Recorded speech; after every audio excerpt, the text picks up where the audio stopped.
اللہ تبارک و تعالیٰ نے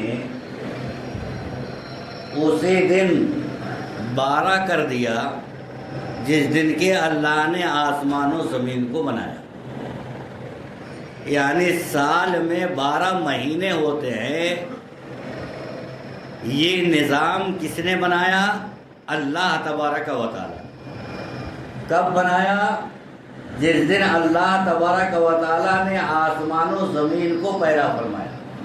اس کا مطلب یہ ہوا کہ ابھی دنیا کے اندر کوئی آبادی نہیں تھی، کوئی مخلوق ابھی دنیا کے اندر نہیں آئے تھے.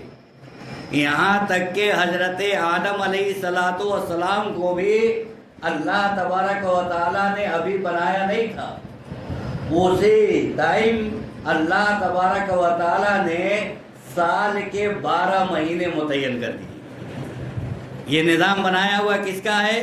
کسی اہل علم کمیٹی کا نہیں ہے، کسی ملک اور کسی سیاستداں کا نہیں ہے، بلکہ یہ نظام بنایا ہوا ہے اللہ تبارک و تعالیٰ کا کہ سال کے 12 مہینے ہوں گے. اب سال کے جو 12 مہینے اللہ تبارک و تعالیٰ نے بنائے ہیں، ان 12 مہینوں میں سے 4 مہینے حرمت والے بنائے، محترم بنایا، معزز بنایا، فضیلت اور عزت والا بنایا اللہ تبارک و تعالیٰ نے. اب ایک بات نوٹ کر لیجئے کہ یہ اللہ تبارک و تعالیٰ کی مرضی ہے. بنانے والا 12 مہینے سال کے اللہ ہی ہے، اور ان 12 مہینوں میں سے 4 مہینے کو قابل احترام بنانا، معزز بنانا، افضل بنانا، عظمت والا بنانا، یہ بھی اللہ کا ہی کام ہے. تو دونوں کو بنانے والا اللہ ہی ہے، یہ اللہ کی مرضی ہے. جس کو چاہے افضل بنا دے اور جس کو چاہے مفضول بنا دے، جس کو چاہے اللہ تبارک و تعالی اعلیٰ مرتبہ دے اور جس کو چاہے اللہ ادنا مرتبہ دے. یہ تو اللہ کی مرضی ہے. اسی طریقے سے آپ انسانوں کے اوپر غور کر لیجئے، آپ کو پتہ چل جائے گا کہ اللہ تبارک و تعالیٰ نے کسی کو خوبصورت بنایا ہے، کسی کو بدصورت بنایا ہے. بنایا تو دونوں کو اللہ تبارک و تعالیٰ نے. کسی کو گورا بنایا، کسی کو کالا بنایا، کسی کو مالدار بنایا، کسی کو غریب بنایا، کسی کو عہدہ اور منصب والا بنایا اور کسی کو کوئی عہدہ نہیں دیا. تو بنانے والی ذات صرف اور صرف اللہ تبارک و تعالیٰ کی ہے. یہ اللہ کی مرضی ہے کہ جس کو چاہے فضیلت دے دے، جس کو چاہے اعلیٰ بنائے، جس کو چاہے ادنا بنائے، جس کو چاہے مالدار بنائے، جس کو چاہے غریب بنائے. آپ دیکھ لیجئے تمام کتابوں میں اللہ تبارک و تعالیٰ نے سب سے معزز اور سب سے محترم کتاب قرآن کو بنایا. حالانکہ اس کے علاوہ بھی اللہ تبارک و تعالیٰ نے آسمانی کتابیں نازل کی ہے، لیکن تمام کتابوں پہ فضیلت دی قرآن حکیم کو. تمام نبیوں کا ایک مقام ہے، تمام نبیوں کی ایک حیثیت ہے، تمام نبیوں کا احترام ہے، تمام نبیوں کا جو ہے عزت ہے. لیکن تمام نبیوں میں، تمام نبیوں کے اوپر ہمارے اور آپ کے نبی جناب محمد رسول اللہ صلی اللہ علیہ وسلم کو فضیلت دی ہے اللہ تبارک و تعالیٰ نے. یہ اللہ کی مرضی ہے کہ تمام انبیاء کے امام، تمام رسولوں کے امام، تمام انبیاء سے افضل جناب محمد رسول اللہ صلی اللہ علیہ وسلم کو بنایا. دن اور سال مہینے اللہ تبارک و تعالیٰ نے بنائے ہیں، لیکن تمام مہینوں میں سب سے افضل رمضان کا مہینہ اللہ تبارک و تعالیٰ نے قرار دیا ہے. تو یہ بنانا کہ کسی کو اعلیٰ بنائے، کسی کو ادنا بنائے، کسی کو مالدار بنائے، کسی کو غریب بنائے، یہ اللہ تبارک و تعالیٰ کی مرضی ہے. تو سال کے 12 مہینے کس نے طے کیے ہیں؟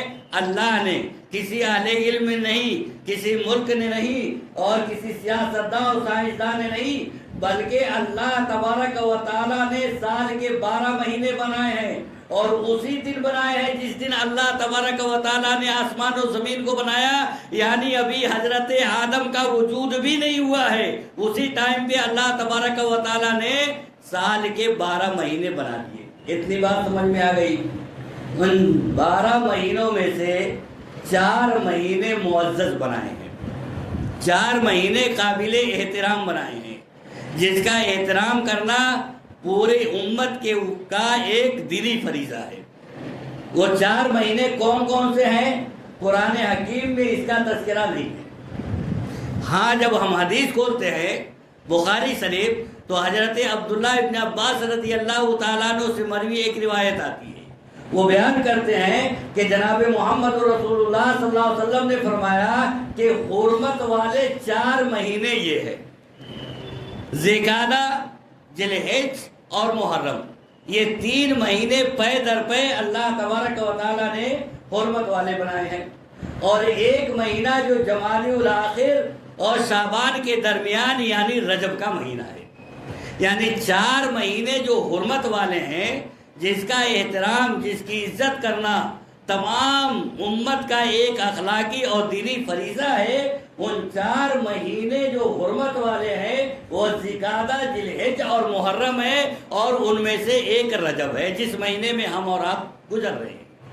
یہ رجب کا مہینہ ہے۔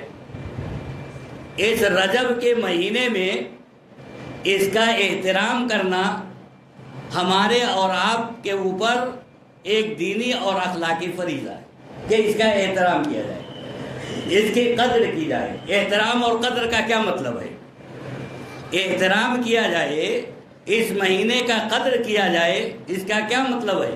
بڑی حد تک آدمی فسق و فجور، معصیت اور گناہ کے کام سے اپنے آپ کو بچائے، نیکیوں کے کام میں اضافہ کرے، نماز کا اہتمام کرنا شروع کر دے، اس کی پابندی کرنی شروع کر دے، صدقہ اور خیرات کرے، اسی طریقے سے عمرہ وغیرہ کرے، کسی بھی نیک کام کے اندر، نیک عمل کے اندر آدمی اہتمام کرنے لگے اور بڑی حد تک جو ہے فسق و فجور، معصیت، گناہ کے کام سے اپنے آپ کو بچائے۔ یہ ہے اس مہینے کا، رجب مہینے کا احترام کرنا۔ مثال کے طور پہ ایک آدمی ہے، معاشرے میں ایک اثر و رسوخ والا آدمی ہے، بڑا آدمی جس کو کہا جاتا ہے۔ اب اگر آپ اس کی تعظیم کریں گے تو گویا اس کے سامنے آپ کبھی بھی بدتمیزی یا بے ادبی کا کام نہیں کریں گے، یہ اس آدمی کی تعظیم ہوگی۔ اسی طریقے سے رجب کے مہینے میں کبھی بھی ہم گناہ کا کام نہ کریں، معصیت کے کام سے اپنے آپ کو بچائے۔ یہ رجب کے مہینے کا احترام ہے، اس کی عزت ہے، نیکیوں کے کام میں اضافہ کرے۔ اور یہ بھی بات نوٹ کیجیے کہ احترام والے مہینے میں، حرمت والے مہینے میں اگر کوئی آدمی نیک عمل کرتا ہے تو اس کے نیکی کا اجر و ثواب بڑھا دیا جاتا ہے، اور اگر کوئی آدمی حرمت والے مہینے میں معصیت کا کام کرتا ہے، گناہ کا کام کرتا ہے، تو پھر اس کی قباحت کو بھی بڑھا دی جاتی ہے، اس کے اندر بھی شدت ہو جاتی ہے۔ دونوں باتیں ہیں۔ اگر کوئی آدمی نیک عمل کرے، اچھے اعمال کرے، تو اللہ تبارک و تعالیٰ اس کے اجر و ثواب کو بڑھا دیتا ہے، اور اگر کوئی آدمی برا کام کرے، گناہ کا کام کرے، معصیت کا کام کرے، تو اس کے قباحت میں اس کی سزائیں بھی بڑھا دی جاتی ہے۔ اس کو کیسے آپ سمجھیں گے؟ شریعت کا یہ قانون ہے کہ زمان اور مکان، اس کے بدلنے سے نیکیاں بدل جاتی ہیں، اجر و ثواب بدل جاتے ہیں۔ زمانے کے بدلنے سے، وقت کے بدلنے سے، جگہ کے بدلنے سے انسان کے نیک عملوں کی اجر و ثواب بڑھ جاتا ہے، اور گناہ کے اندر شدت بھی ہو جاتی ہے۔ ایک آدمی ہے، نماز کا وقت ہو گیا، اپنے گھر میں تنہا نماز پڑھ لیتا ہے، اپنی دکان پہ نماز پڑھ لیتا ہے، تو اس آدمی کو نماز پڑھنے کا ثواب ملے گا، لیکن اس کے اندر کوئی اضافہ نہیں ہوگا۔ لیکن ایک آدمی ہے، اذان ہوئی، اپنے کاروبار کو بند کرتا ہے، اپنے دکان کو بند کرتا ہے، اپنے گھر سے نکلتا ہے، اور مسجد میں آ کر کے جماعت سے نماز پڑھتا ہے تو جناب محمد رسول اللہ صلی اللہ علیہ وسلم نے فرمایا کہ اس آدمی سے جو اکیلے گھر میں نماز پڑھا ہے جماعت سے نماز پڑھنے والے کو 25 گنا ثواب زیادہ ملے گا۔ دیکھیے نماز وہی ہے لیکن جگہ بدلا، ثواب بڑھ گیا۔ ایک آدمی گھر میں پڑھا اس کو ایک نماز کا ثواب ملا، ایک آدمی مسجد میں آ کر کے جماعت سے نماز پڑھا اس کا ثواب 25 گنا بڑھ گیا۔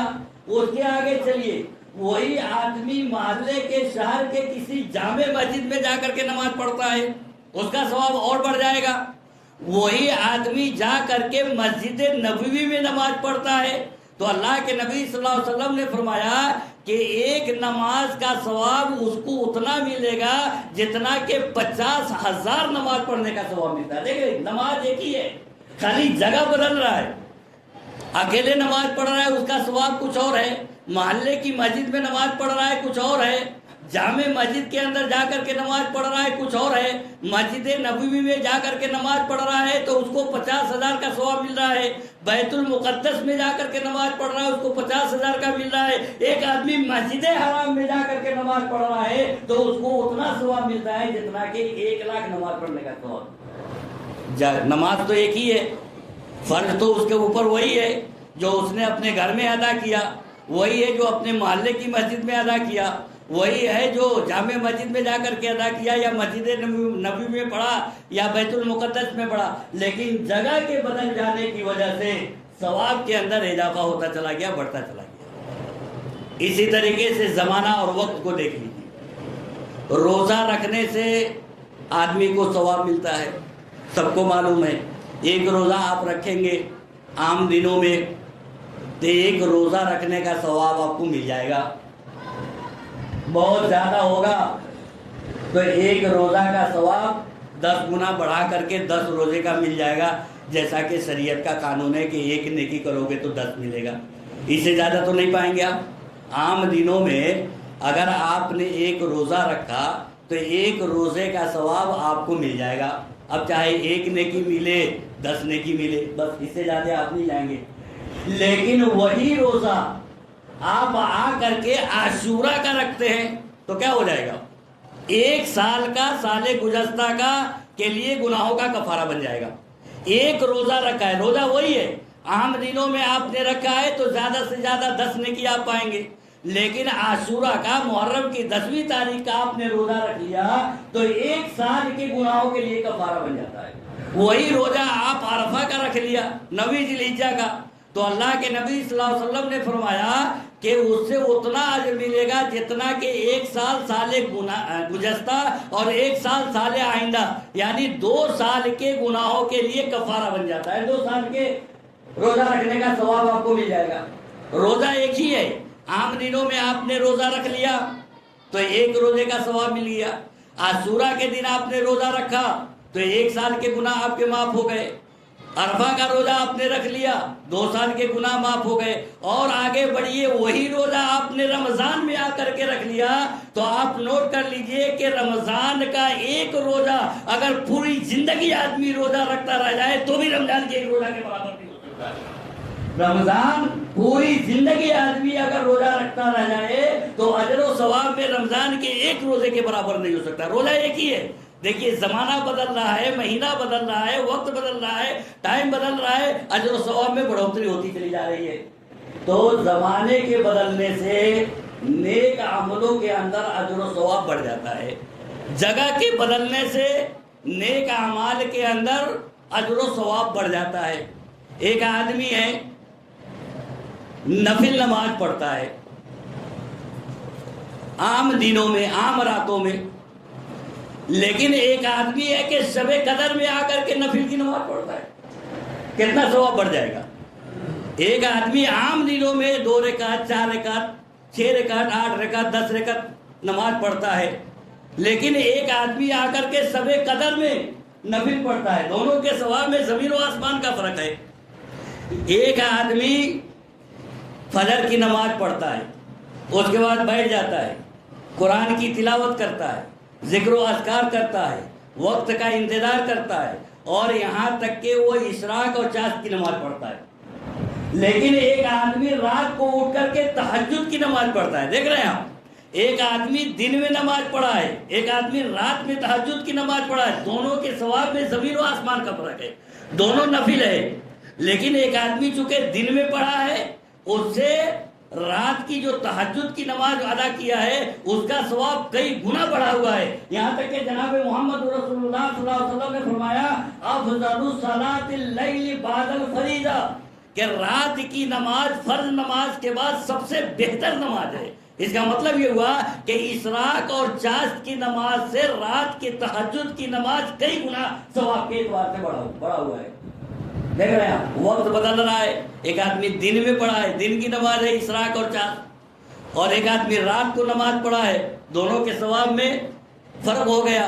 ایک آدمی جو ہے عام دنوں میں روزہ رکھا ہے، لیکن ایک آدمی عاشورہ کا روزہ رکھ رہا ہے، عرفہ کا روزہ رکھ رہا ہے، رمضان کا روزہ رکھ رہا ہے، تو اس اعتبار سے اس کے اندر کیا ہے، دونوں کے اندر گناہ بڑھ جاتا ہے۔ تو آپ یہ سمجھ لیجئے کہ ایک آدمی رجب کے مہینے میں اس کے احترام کا خیال کرتے ہوئے نیک اعمال کرتا ہے، نماز کا اہتمام شروع کر دیتا ہے، نماز کی پابندی شروع کر دیتا ہے، صدقہ و خیرات کرنے لگتا ہے، اسی طریقے سے اپنے بھائیوں سے ملنا جلنا شروع کر دیتا ہے، اسی طریقے سے جو ہے صدقہ و خیرات کرنے لگتا ہے، تو اللہ تبارک و تعالی اس کے اجر و ثواب کو بڑھا کر کے دیتا ہے۔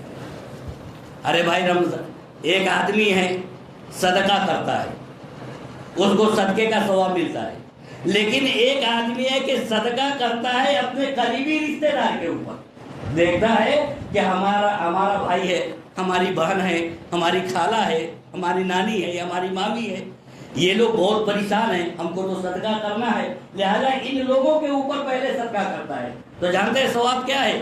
ایک تو صدقہ کرنے کا ثواب ہے، اور ایک صلہ رحمی کرنے کا ثواب ہے، رشتہ داروں کو جوڑنے کا ثواب ہے۔ تو آدمی کے وقت اور حالات کے اعتبار سے نیک عملوں کے اندر اضافہ ہوتا چلا جاتا ہے، ثواب بڑھتا چلا جاتا ہے۔ رجب کا مہینہ ہے، اگر کوئی آدمی یہ سوچے کہ رجب کے مہینہ کو اللہ تبارک و تعالیٰ نے عزت والا مہینہ بنایا ہے، حرمت والا مہینہ بنایا ہے، اس کا احترام ہمارے اوپر دینی فریضہ ہے، اور یہ نوٹ کر لیجئے کہ اس کے حرمت والا مہینہ ہونے پر پوری دنیا کے تمام علماء کا اجماع ہے اس کے اوپر، یعنی اگر کوئی آدمی اس کی حرمت کو پامال کرتا ہے، رجب کے مہینے کے اندر جو ہے اس کا اہتمام نہیں کرتا، احترام نہیں کرتا، تو گویا کہ وہ علماء کے اجماع کے خلاف کام کرتا ہے، بغاوت کرتا ہے۔ ارے بھائی، حکومت کی طرف سے اعلان ہو جائے کہ 10 بجے رات کے بعد آپ کو محلے میں نہیں نکلنا ہے، ٹھیک ہے، نکلنا آپ کو گھر سے، روز آپ نکلتے ہیں، لیکن ایک آدمی 10 بجے رات کے بعد اگر آپ چوک چوراہے پہ نکلتا ہے، گلی وہی ہے، چوک چوراہا وہی ہے، محلہ وہی ہے، نکلنا بھی وہی ہے، لیکن اب 10 بجے کے بعد اگر وہ نکلتا ہے تو وہ حکومت کا باغی سمجھا جائے گا، اور اس کو جو ہے بغاوت کرنے والا گھوشت کر دیا جائے گا۔ اسی طریقے سے رجب کے مہینہ جو قابل احترام ہے، اور اس کا احترام کرنے کے لیے سارے علماء کا اجماع ہے، اگر کوئی آدمی رجب کا احترام نہیں کرتا ہے، اس کے اندر نیکیوں کا اہتمام نہیں کرتا ہے، اس کے اندر فرائض کا اہتمام نہیں کرتا ہے، اس کا مطلب یہ ہے کہ اللہ کی نگاہ میں وہ شخص باغی ہے، بغاوت کرنے والا، سیدھی سی بات ہے۔ اور اللہ کا کرم یہ ہے کہ اگر کوئی آدمی رجب کا احترام کرتے ہوئے، اس کا احترام کرتے ہوئے نیک اعمال کرتا ہے، تو بقیہ 8 مہینے اس کی برکت سے اللہ تبارک و تعالیٰ اس کو نیکیوں کی توفیق دے گا۔ اس بات کو ذہن میں بیٹھا لیجئے، اگر کسی نے 4 مہینے حرمت والے ہیں، اس کا احترام کرتے ہوئے اس کے اندر نیکی کا کام کیا، تو اس نیکی کے کام کے برکت کی وجہ سے بقیہ 8 مہینے اس کو نیکی کا کام کرنے کی توفیق دے گا۔ اور اگر کسی نے برائی کا کام کیا تو بقیہ 8 مہینے بھی اللہ تبارک و تعالیٰ اس کو برائی کی توفیق دیتا رہے گا۔ اس کا ذہن جب دیکھو جب برائی کی طرف مائل ہوتا رہے گا، گناہ کی طرف مائل ہوگا۔ تو یہ ہے رجب مہینے کی شرعی حیثیت، کیا ہے کہ 4 مہینے اللہ تبارک و تعالیٰ نے قابل احترام بنائے ہیں، اس میں سے ایک رجب کا مہینہ ہے، اس کو اللہ تبارک و تعالیٰ نے حرمت والا بنایا ہے۔ اس کے اندر ہر آدمی کو اس کا احترام کرنا چاہیے، احترام کا قدر کرنا چاہیے، اور قدر کرنا اور احترام کرنے کا مفہوم کیا ہے کہ آدمی زیادہ سے زیادہ نیکی کا کام کرے، فرائض کا اہتمام کرے، نوافل کا اہتمام کرے، اور بڑی حد تک اس کو فضول سے اپنے آپ کو بچائے۔ دوسری بات، رجب مہینے کی ایک تاریخی حیثیت بھی رہی ہے۔ معاشرے میں، سماج میں آپ دیکھیں گے کہ اگر کسی مہینے میں یا کسی دن میں کوئی عجیب واقعہ پیش آ جائے گا تو پورے دنیا والے اس کو یاد رکھتے ہیں، اس دن کو ایک تاریخی حیثیت دیتے ہیں، ایک تاریخی مقام دیتے ہیں۔ تو رجب مہینے کی ایک تاریخی حیثیت ہے، وہ کیا ہے؟ سن 2 ہجری میں جب اسلام جزیرہ عرب سے باہر نکلنے لگا تو اللہ کے نبی جناب محمد رسول اللہ صلی اللہ علیہ وسلم نے مصر کے بادشاہ مقوقس کو ایک خط لکھا۔ اس خط کے اندر یہ لکھا، بڑی تفصیل لکھی کہ میں اللہ کا رسول ہوں، اللہ نے مجھے بھیجا ہے، اللہ نے مجھ پہ کلام نازل کیا ہے، اور اللہ کا یہ حکم ہے، توحید کی دعوت دی۔ یہ پورا ایک لیٹر بنا کر کے مقوقس بادشاہ کے پاس بھیجا۔ جب بادشاہ نے اس خط کو پڑھا تو بڑی عزت کی اور عزت بھرا جواب بھی دیا نبی اکرم صلی اللہ علیہ وسلم کو۔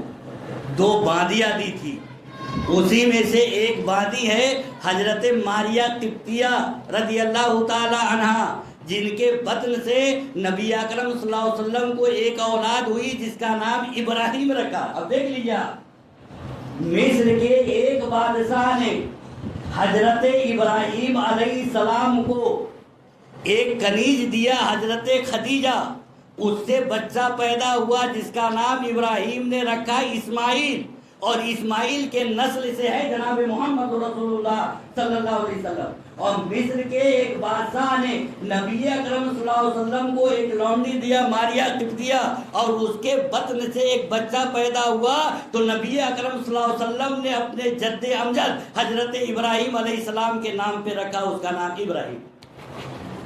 یہ 2 باندیاں دی۔ یہاں تک کہ آتا ہے کہ بہت سارے سونے گفٹ اور تحفے میں دیے، بہت سارے ہدیے دیے۔ یہ واقعہ کب پیش آیا ہے؟ تاریخی اعتبار سے نوٹ کر لیجئے کہ یہ رجب کا مہینہ تھا۔ بادشاہ مصر کو، مقوقس کو، جناب محمد رسول اللہ صلی اللہ علیہ وسلم نے اسلام کی دعوت کب دی تھی؟ رجب کے مہینے میں، لہذا ایک تاریخی حیثیت ہے۔ اب اسلام جو ہے جزیرہ عرب کے باہر جا رہا ہے، خطوط کے ذریعے اللہ کے نبی اسلام کی دعوت دے رہے ہیں، اور اللہ تبارک و تعالیٰ نے مقوقس کو ہدایت دی تھی، وہ اسلام قبول کر لیا تھا، بڑی عزت کی تھی جناب محمد رسول اللہ صلی اللہ علیہ وسلم کی ایک جو ہے لمبی تاریخ ہے وہ۔ اسی طریقے سے آپ دیکھیں گے تو حضرت علی اور حضرت فاطمہ رضی اللہ تعالی عنہا کی شادی بھی رجب کے مہینے میں ہوتی ہے۔ تاریخی اعتبار سے آپ نوٹ کیجیے، حضرت علی اور حضرت فاطمہ رضی اللہ تعالی عنہا کی شادی بھی رجب کے مہینے میں ہوتی ہے۔ اور رجب کے مہینے میں ایک اور واقعہ پیش آتا ہے، جناب محمد رسول اللہ صلی اللہ علیہ وسلم ایک قافلہ تیار کرتے ہیں 300 صحابہ کرام کا، اور ان کا کمانڈری چیف بناتے حضرت سعد ابن ابی وقاص رضی اللہ تعالیٰ عنہ کو، اور قبیلہ جوہینہ سے لڑائی کرنے کے لیے بھیجتے ہیں جناب محمد رسول اللہ صلی اللہ علیہ وسلم۔ قافلہ مسلمانوں کا ہے، اللہ کے مجاہدوں کا ہے، 300 کا قافلہ ہے، راستہ جنگلوں کا ہے، راستہ صحرائی ہے، اور مسلمانوں کے پلے کچھ نہیں ہے، نہ کھانے کے لیے ہے، نہ سواری کے لیے، کچھ جانور زیادہ ہے۔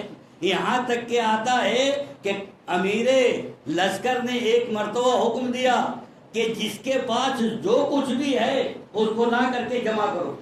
سارے کے سارے صحابہ کرام نے جب لا کر کے اپنے کھجوریں جمع کی ہے تو 2 تھیلی کھجور بنی ہے، اور امیر لشکر ہر روز ہر صحابی کو صرف 1 کھجور دیا کرتے تھے۔ اندازہ لگائیے، اللہ کے دین کے لیے، اسلام کی بقا کے لیے لڑنے جا رہے ہیں، اور 24 گھنٹے میں صرف ایک کھجور مل رہا ہے کھانے کے لیے اسلام کے یہ لشکر کو۔ بلکہ ایک صحابی نے حضرت جابر رضی اللہ تعالیٰ عنہ سے پوچھا کہ ایک کھجور کھا کر کے پورا دن گزار دینا یہ کیسے ممکن ہوا؟ تو حضرت جابر رضی اللہ تعالیٰ عنہ نے کہا کہ میرے بھائی، اس ایک کھجور کی قدر اس وقت معلوم ہوئی جب وہ ایک کھجور بھی دینا بند کر دیا، یعنی وہ ایک کھجور بھی ختم ہو گیا۔ اور جنگلات کے بعد سمندر کے کنارے جب پڑاؤ ڈالا، درخت کے پتے ہم لوگ کھا رہے تھے، جبڑے ہم لوگوں کے خراب ہو گئے تھے۔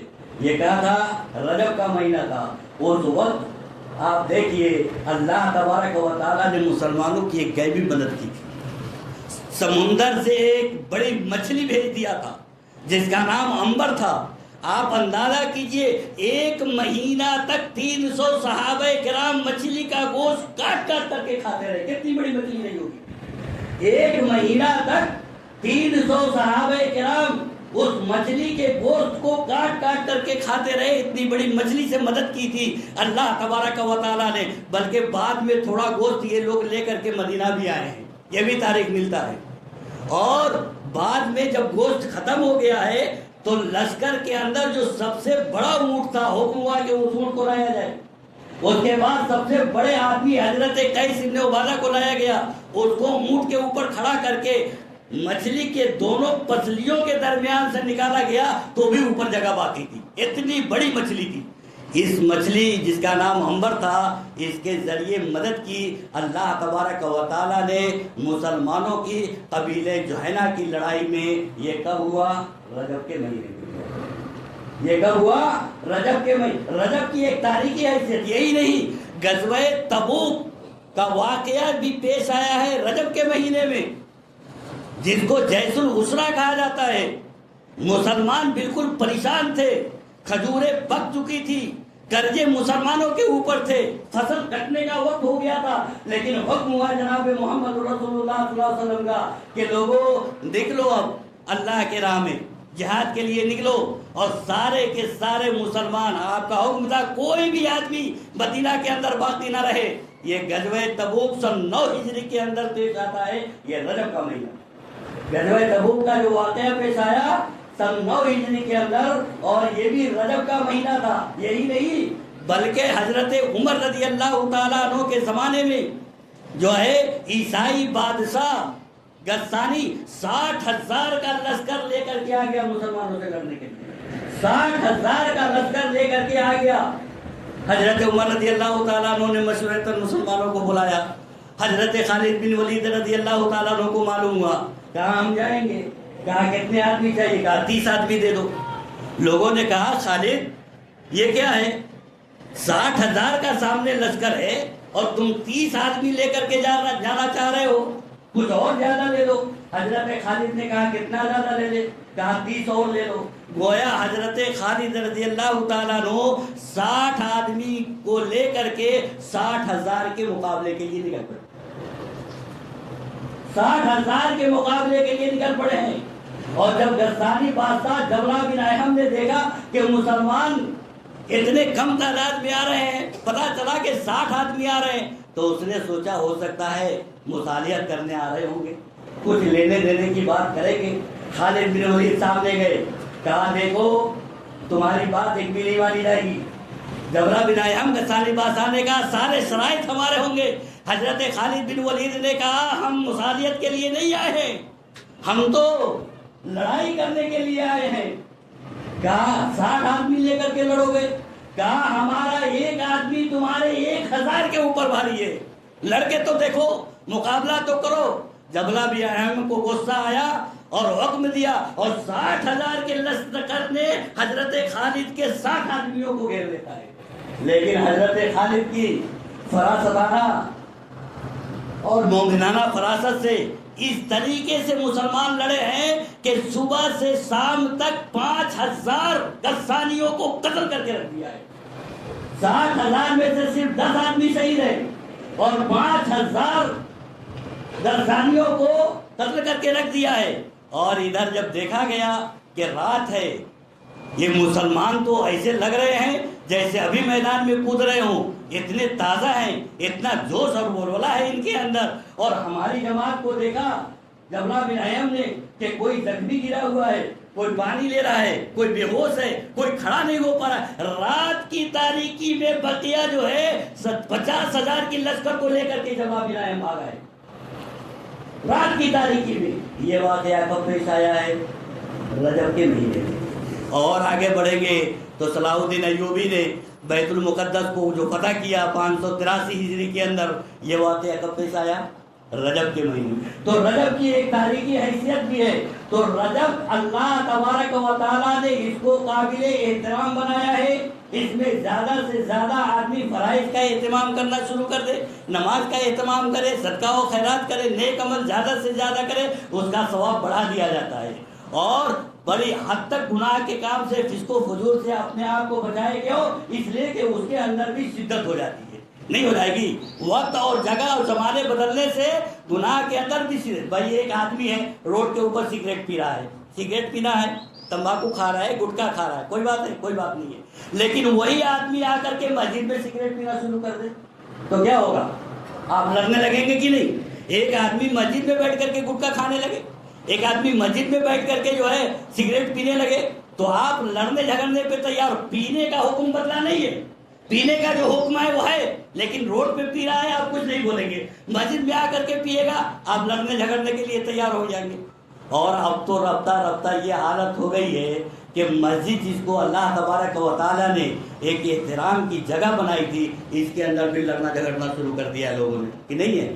حالانکہ حدیث کا مطالعہ کریں گے تو آپ کو پتا چلے گا کہ قیامت کی علامتوں میں سے ایک علامت ہے مسجد کے اندر لڑنا جھگڑنا۔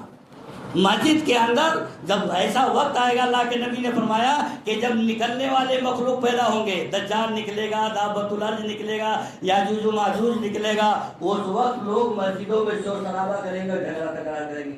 آج مسجدوں میں ہو رہا ہے کہ نہیں ہو رہا ہے؟ تو یہ سارا نظام علامت قیامت میں سے ہے۔ تو آدمی کو بڑی حد تک چاہیے کہ جن جگہوں کو، جن مہینوں کو، جن دینوں کو اللہ تبارک و تعالیٰ نے قابل احترام بنایا ہے، اس کا احترام کرے۔ احترام کا مطلب کیا ہے؟ قدر کا مطلب کیا ہے؟